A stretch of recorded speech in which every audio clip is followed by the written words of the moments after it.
सिन्धुपाल्चोक जिल्लाको सदरमुकाम समेत रहेको चौतारा साँगाचोक गढी नगरपालिकामा बसोबास गर्ने यिनी 66 वर्षकी फुस्नी तामाङ।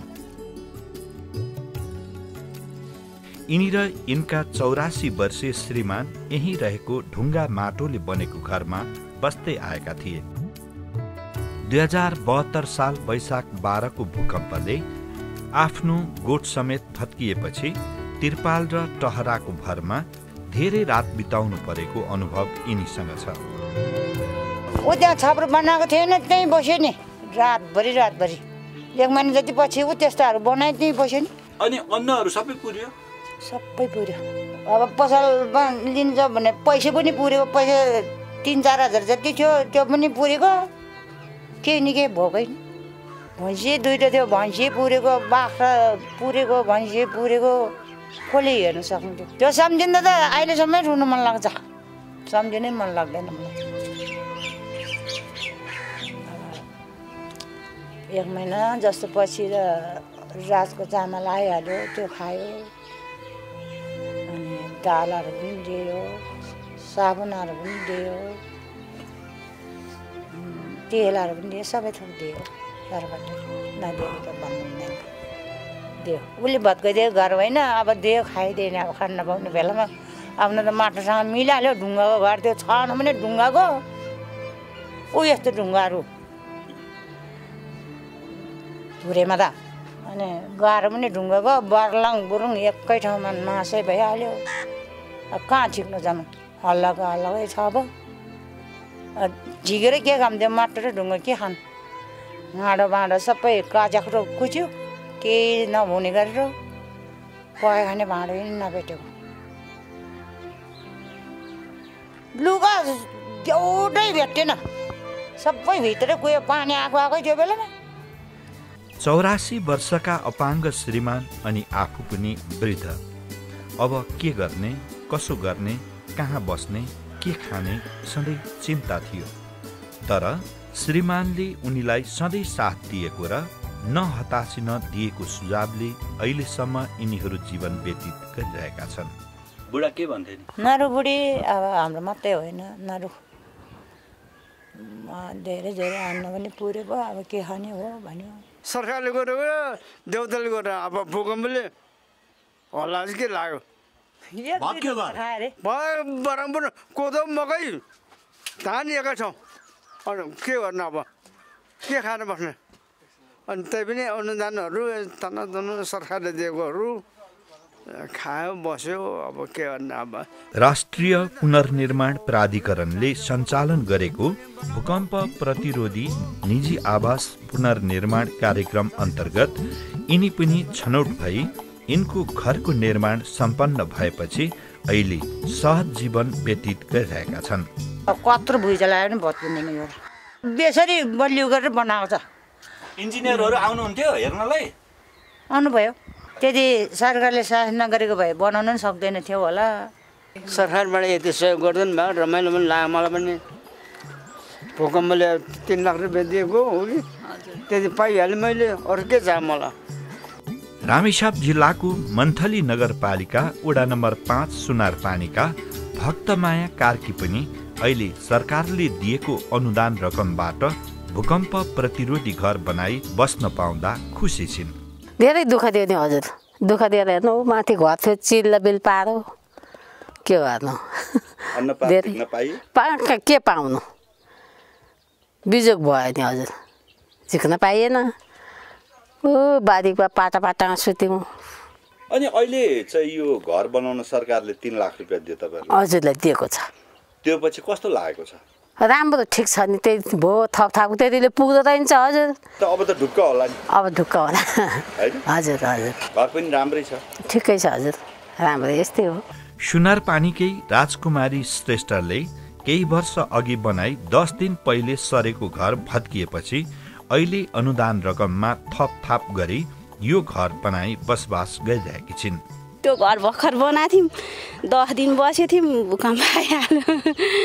10 दिन मात्र बसेको थियौँ त्यो घरमा। 10 दिनमै घर भत्को? भत्केर चिरा फारा भयो त्यो, फेरि टालटुल पारेर।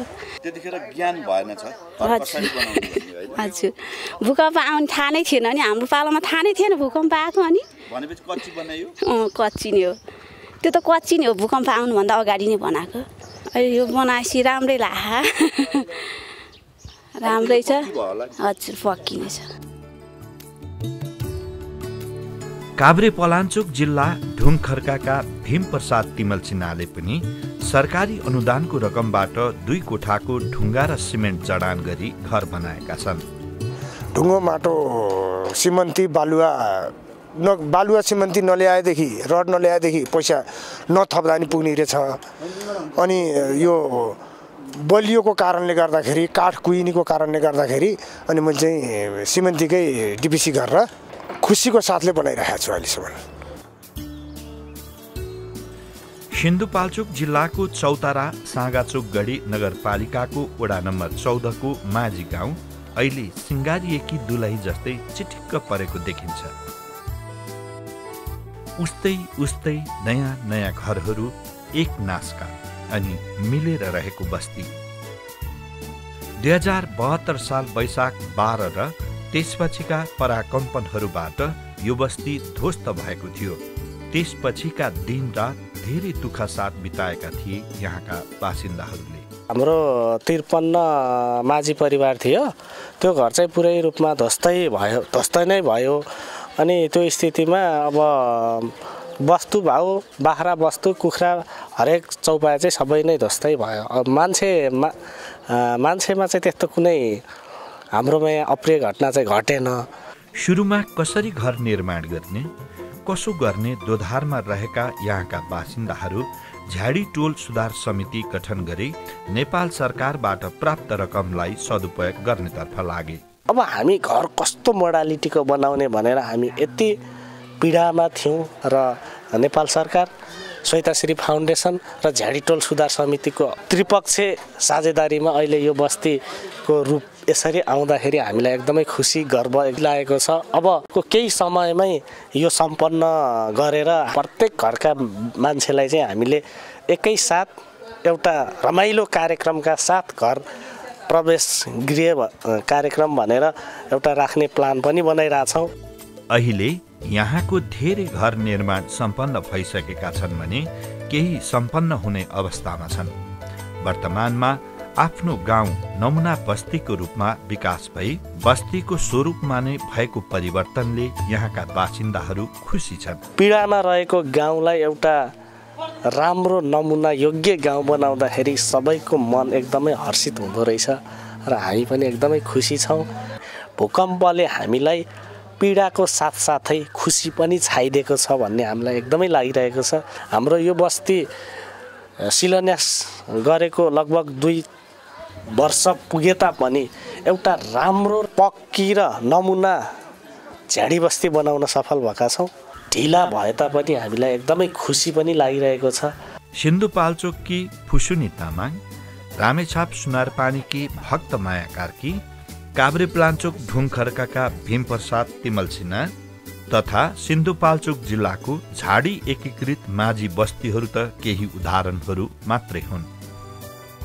2072 सालको महाभूकम्पपछि स्थापित राष्ट्रिय पुनर्निर्माण प्राधिकरणले यिनीहरू जस्ता धेरै भूकम्प प्रभावित जिल्लाहरूका जनताहरूको वासस्थानको लागि भूकम्प प्रतिरोधी निजी तथा एकीकृत बस्तीको विकास गरेको छ, जसको कारण जनताहरूले राहत पाई जीवनयापन गरिरहेका छन्। पहिला सुरुमा 10,000 15,000 पैसा दिए, 10,000 गरे, अनि पछि 15,000, अनि पछि अब अनुदान यति 3 लाख दिएर अनि बनायो। अब यो घर बनाएपछि कस्तो लाग्छ तपाईहरुलाई? हामीलाई कस्तो लाग्ने, खुसी हुनुहुन्छ? खुसी त छौँ त। अब राम्रो भयो, पक्का बन्यो नि? अब पक्का बन्यो, राम्रो भयो। 45 सालमा बनाएको, 72 मा भत्कियो।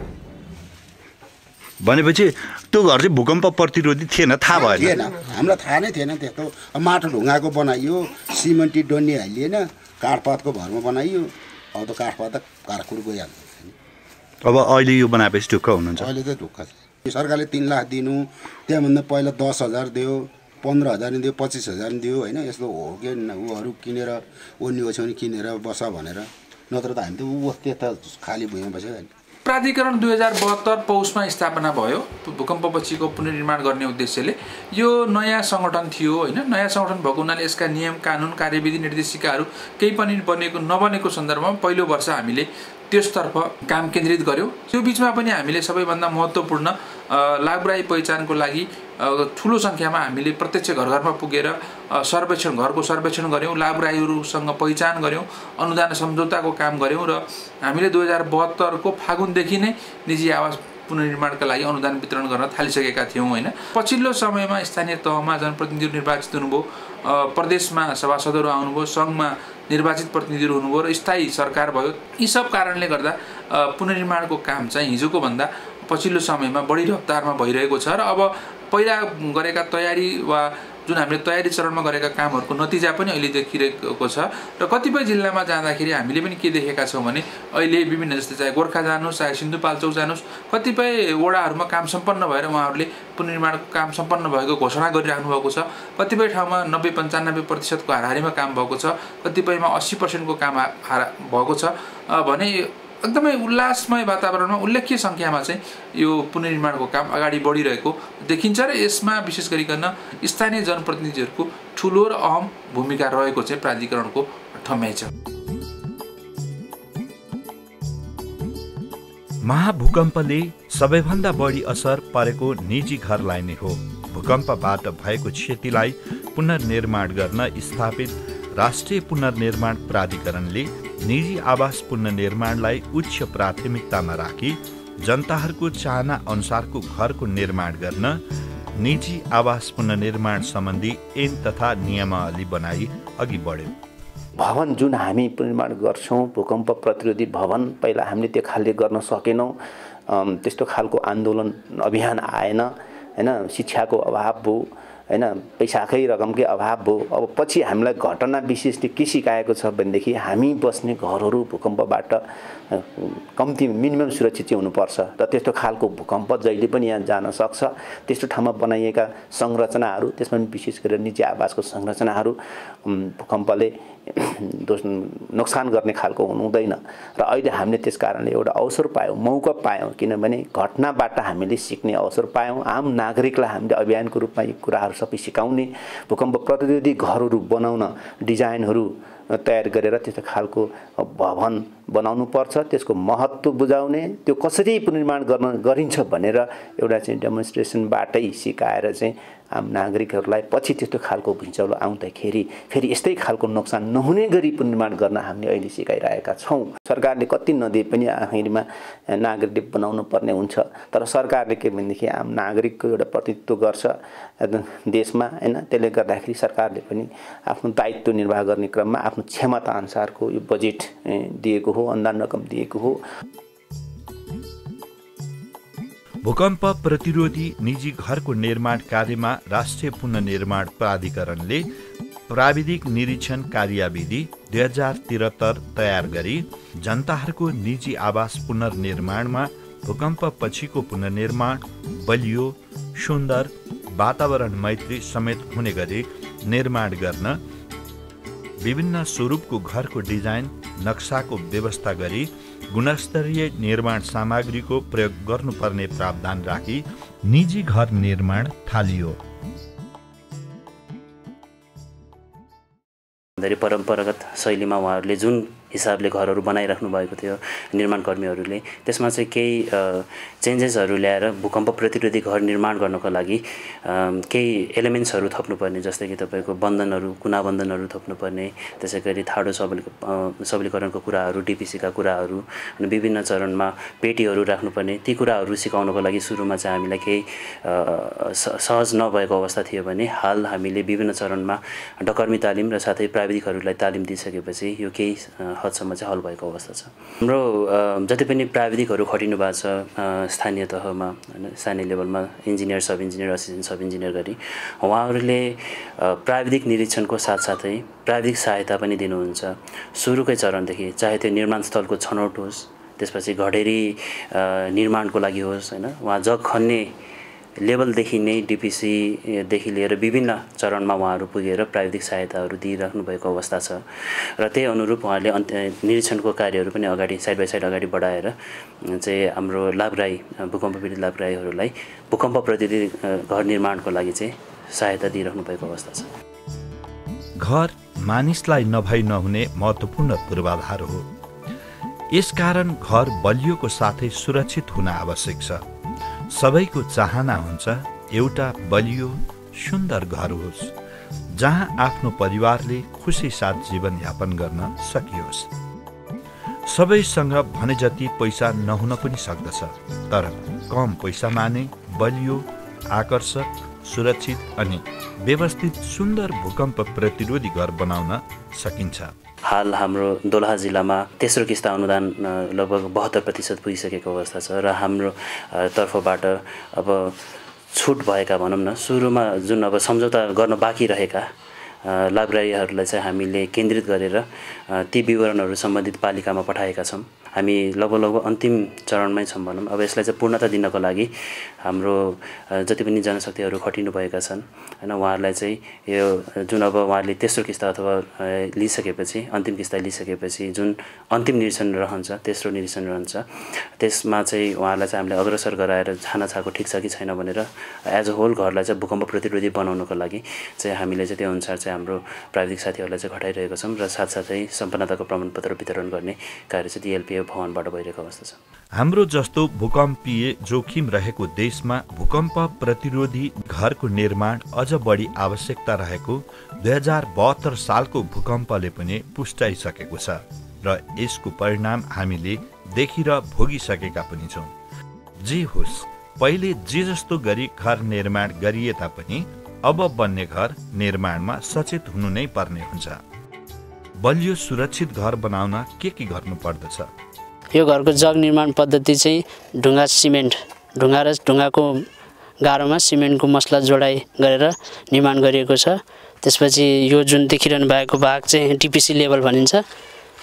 यो डिपिसी लेभल जमिनभन्दा डिपिसी लेभल चाहिँ 1 फिट माथि उचालेको छ र जब गाह्रो लाउने कुरा छ, गाह्रो लाउने केसमा चाहिँ हरेक 2-2 फिटमा सिल ब्यान्डहरू राखिनु पर्दछ। यो सिल ब्यान्डमा चाहिँ रडको प्रयोग गरिएको छ। त्यसले गर्दाखेरि यो जुन देखिएको घर एकबद्ध बनाएको छ एउटै युनिटमा। यसले जोड्ने काम गरेको छ ढिक्क बनाएर घर, र जुन झ्याल ढोकाको माथि र तलपट्टि ब्यान्डहरू राख्नुपर्ने छ। जस्तै यहाँ देखिरहनु भएको छ माथि ब्यान्ड छ, यो ब्यान्डलाई चाहिँ सिल ब्यान्ड भनिन्छ। यसमा 2टा रडहरू तेर्सो पारेर राखेको हुन्छ र त्यसमा स्टिरप्सहरू पनि प्रयोग गरिएको हुन्छ। वारपार पुरै ब्यान्ड युज गरिएको छ। यसमा चाहिँ अब हामीले पिलर सिस्टम गरेनौँ हैन? पिलर सिस्टम गरेनौँ, वाल सिस्टमको घर हो। यसमा चाहिँ सेन्टरमा र ढोकाको छेउछेउमा भर्टिकल रडहरू 16 mm को रड युज गरिएको छ। यो रडहरू युज गर्दा खिया नलागेको फ्रेस रडहरू भनौँ, अनि बालुवाहरू गिटीहरू पनि गुणस्तरको प्रयोग गर्नु भनेर हामीले सरसल्लाह दिइरहेका छौँ। र ब्रिकको केसमा धेरै बन्ड ब्रिक युज नगर्नुहोस्, पानीमा भिजाएर सुरुमा अनि युज गर्नु होला। त्यसले गर्दाखेरि सिमेन्टसँगको एट्याचमेन्ट राम्रो हुन्छ ब्रिकहरूको। त्यसै नै हामीले सरसल्लाह दिइरहेका छौँ। जस्तो यहाँ बनिरहेका घरहरू छ नि त्यही अनुसारै बनाएको छ? त्यही अनुसार हामीले सोधेर उहाँहरूले डिजाइन क्याटलगहरू प्रयोग गरेर बनाइरहनु भएको छ। यस प्रकारले निर्माण गरेको घरलाई प्राधिकरणको निरीक्षण मूल्याङ्कनको आधारमा भूकम्प प्रतिरोधी निजी आवास निर्माण भएपछि पूरा किस्ता भुक्तानी गरिन्छ। केन्द्रबाट खटिएका टोलीबाट उनीहरू चाहिँ नामावली छनौट भएर लाभराई सूचीमा परेपछि सम्बन्धित स्थानीय तहबाट सम्झौता भई हामी कहाँ सम्पूर्ण कागजात ल्याएपछि हामी पहिलो किस्ता उहाँहरूको रिलिज गर्छौँ। पहिलो किस्ता भनेको 50,000 रुपियाँ हो र 50,000 रुपियाँ रिलिज गरिसकेपछि उहाँहरूले आफ्नो निर्माण कार्य अगाडि बढाउनुहुन्छ आफ्नो निजी भवनको लागि। र निजी भवनको डिपिसीसम्म काम गरिसकेपछि जुन जिल्ला आयोजना कार्यान्वयन इकाइ भवनबाट खटिएका जुन हाम्रो प्राविधिक साथीहरू हुन्छ उहाँहरूले त्यो कामको अनुगमन गरेर त्यो हाम्रो एनआरएको मापदण्ड अनुसारको छ र यसलाई दोस्रो किस्ता दिनु उचित छ भनेर उहाँहरूबाट सिफारिस सम्बन्धित स्थानीय तह मार्फत सिफारिस भएर डिएलपिआई भवनमा आएपछि त्यहाँबाट उहाँहरूले हामीलाई पत्राचार गर्नुहुन्छ फलाना फलाना लाभग्राहीको त्यति नम्बरको तपाईँको सम्झौता भएका लाभग्राहीहरूको दोस्रो किस्ता चाहिँ रकम निकासा गरिदिनलाई हामी कहाँ जानकारी आएपछि अनि हामी दोस्रो किस्ता बापत 1,50,000 रुपियाँ उहाँहरूलाई निकासा गर्छौँ र दोस्रो किस्ता निकासा भइसकेपछि उहाँहरू अगाडि काम बढाउनुहुन्छ। त्यस्तै गरी दोस्रो किस्ताको काम सकिएपछि अनि तेस्रो किस्ताको लागि सिफारिस भएर आउँछ र तेस्रो किस्ता चाहिँ हामी यहाँबाट 1 लाख रुपियाँ गरेर जम्मा 3 लाख रुपियाँ एकजना लाभग्राहीले पाउने गरेका छन्। राष्ट्रिय पुनर्निर्माण प्राधिकरणले वर्तमानसम्ममा धेरै भूकम्प प्रतिरोधी निजी घरको निर्माण तथा प्रबलीकरण गरिसकेको छ। हालसम्म हाम्रो करिब 8,12,000 लाभग्राहीहरू पहिचान हुनुभएको छ पुनर्निर्माण लाभग्राही। तीमध्ये 3,73,000ले घर निर्माण सम्पन्न गरिसकेको अवस्था छ भने 2,30,000ले चाहिँ घर बनाउँदै हुनुहुन्छ र बाँकीलाई घर बनाउने क्रममा हामी ल्याउँदैछौँ। त्यस्तै करिब 62,000 चाहिँ प्रबलीकरणमा सूचीकृत हुनुभएको छ र अहिलेसम्म हाम्रो 7,55,000 व्यक्तिहरूले चाहिँ अनुदान सम्झौता गरिसक्नु भएको छ भने 7,50,000ले पहिलो किस्ता प्राप्त गरिसक्नु भएको छ र दोस्रो किस्ता प्राप्त गर्ने 5,51,000 हुनुहुन्छ भने तेस्रो किस्ता लिने हाम्रो 3,87,000 को सङ्ख्यामा रहेको छ। यसरी समग्र रूपमा भन्नुपर्दा निजी आवास पुनर्निर्माणको काम चाहिँ तीव्र रूपमा अगाडि बढिरहेको अवस्था छ। यो बाहेक अब विभिन्न खालका केही समस्याहरू पनि छन्, जस्तै भूमिहीनका समस्या, सम्पदा क्षेत्रमा बस्ती विकास गर्ने कुरा, एकीकृत बस्तीका कुराहरू, त्यसतर्फ पनि प्राधिकरणले त्यस परेका समस्याहरूलाई संशोधन गर्ने उद्देश्यले हालै हाम्रो यो अनुदान वितरण कार्यविधि संशोधन गरेर नयाँ नीतिगत व्यवस्थाहरू गरेको छ र त्यसको आधारमा पुनर्निर्माणको काम अगाडि बढिरहेको अवस्था छ। हाम्रो लाभग्राही सङ्ख्या पहिचान भएका 8,12,000 वरिपरि छन्। त्यसमध्येमा हामीले करिब 92% चाहिँ अनुदान सम्झौता गरेर पहिलो किस्ता रकम दिइसकेका छौँ र दोस्रो किस्ता र तेस्रो किस्ताको प्रगति पनि क्रमशः 70 र 45% वरिपरि पुगेको छ र पुनर्निर्माणको करिब 2 वर्ष अब बाँकी छ। 3 वर्ष हामीले गुजारिसकेका छौँ र बाँकी समयमा हामी बाँकी रहेका घरहरू पनि विभिन्न पुनर्निर्माणका विभिन्न चरणमा छन् र हामी छिटै सक्छौँ, एकदम आशावादी छौँ। राष्ट्रिय पुनर्निर्माण प्राधिकरणले सबैभन्दा प्राथमिकता भूकम्प प्रतिरोधी निजी आवास निर्माणलाई दिई विभिन्न मापदण्ड अनुरूपका घरको निर्माण स्वरूप दिएको 3 लाख रुपियाँले आज धेरै गाउँ तथा बस्तीको स्वरूपमा नै परिवर्तन भएको छ।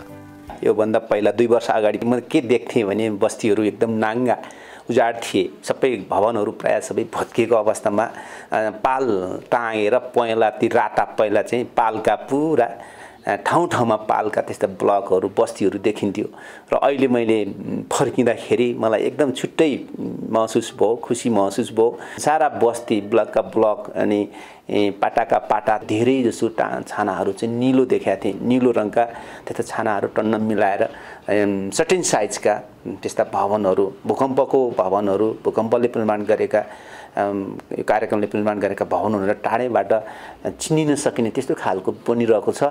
यो चाहिँ यसले त थप के दियो भने हामीलाई उत्साह, प्रेरणा, हाम्रा बाँकी रहेका कामहरू पनि अब हामीले चाँडै अझै सक्नुपर्छ, सक्यौँ भनेदेखि यी देखिएका जुन आकृतिहरू छन्, दृश्यहरू छन्, त्यसमा थप सुन्दरता पक्कै छाउँछ र हामी एक दिन जुन दिन हामी निर्माणको निजी आवास निर्माणको काम सकियो भनेर 32 जिल्लामै घोषणा गर्छौँ, त्यो दिन त मलाई लाग्छ झन् धेरै राम्रो दृश्यहरू देख्न सकिन्छ। भूकम्प प्रतिरोधी निजी घर निर्माणमा कस्ता कस्ता गुनासोहरू आउने गरेको छ? गुनासोहरू फरक फरक खालका गुनासाहरू छन्। एउटा गुनासो भनेको कस्तो छ भने म लाभग्राहीमा सूचीकृत हुन पाउनु पर्यो, अर्थात् म पनि अनुदान पाउने सूचीमा सूचीकृत हुनु पर्यो भन्ने एक खालका गुनासाहरू छन्।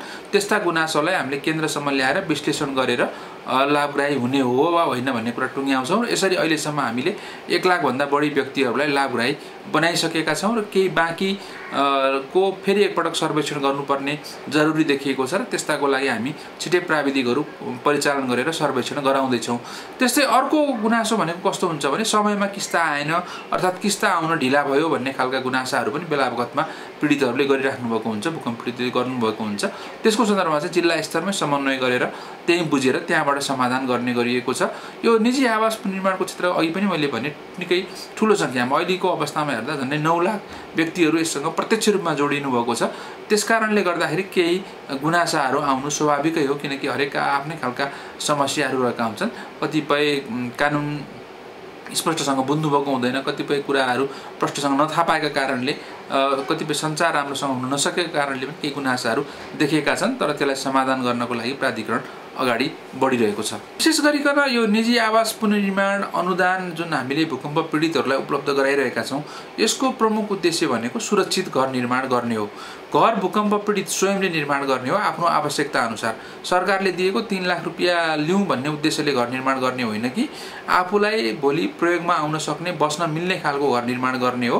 कत्रो घर चाहिन्छ, कति कोठाको चाहिन्छ, त्यो कुरा निर्केवल स्वयं भूकम्प पीडितहरूले गर्ने हो। त्यो घरलाई सुरक्षित बनाउनका लागि नेपाल सरकारले यो विशेष प्रकारको अनुदान उपलब्ध गराइरहेको छ। विभिन्न मित्र राष्ट्रहरूबाट सहयोग ल्याएर नेपाल सरकारको आफ्नै स्रोतबाट यो ठुलो लगानी गरिरहेको छ। त्यसकारण यो लगानीलाई वास्तविक सदुपयोग गरेर सुरक्षित घर निर्माण गरौँ, सुरक्षित समाज बनाऊ र सुरक्षित राष्ट्र बनाऊ भन्ने अनुरोध चाहिँ म सबै पीडित र अन्य सरोकारवाला व्यक्तिहरूलाई गर्न चाहन्छु। राष्ट्रिय पुनर्निर्माण प्राधिकरणले स्थापनापछि अंगीकार गरेको अझ राम्रो र बलियो बनाऊ भन्ने सिद्धान्तलाई आत्मसात गर्दै सुव्यवस्थित एवं सुरक्षित बस्ती तथा समृद्ध समाजको स्थापनाको लागि मौलिक परम्परा, सांस्कृतिक र जीवनशैलीलाई आत्मसात गर्ने र प्रकृतिसँग मिल्नुको साथै प्राकृतिक विपदबाट बचाउने सुरक्षित एवं बलियो घर निर्माण गर्ने अनुरूपको डिजाइन, नक्सा र सोही अनुरूपको घरको निर्माण गर्न गरेको कार्यले लक्ष्य अनुरूप उपलब्धि हासिल गर्नेतर्फ प्राधिकरण उन्मुख छ। हाम्रो उपलब्ध साधन र स्रोत, श्रम र सिपको अधिकतम प्रयोगले घर एवं एकीकृत बस्तीको विकास एवं अन्य पूर्वाधारको निर्माणको विकासले आउँदा दिनमा आर्थिक विकासका अवसरहरू अरू दिगो रूपमा विकास हुनेमा कसैको दुई मत नहोला।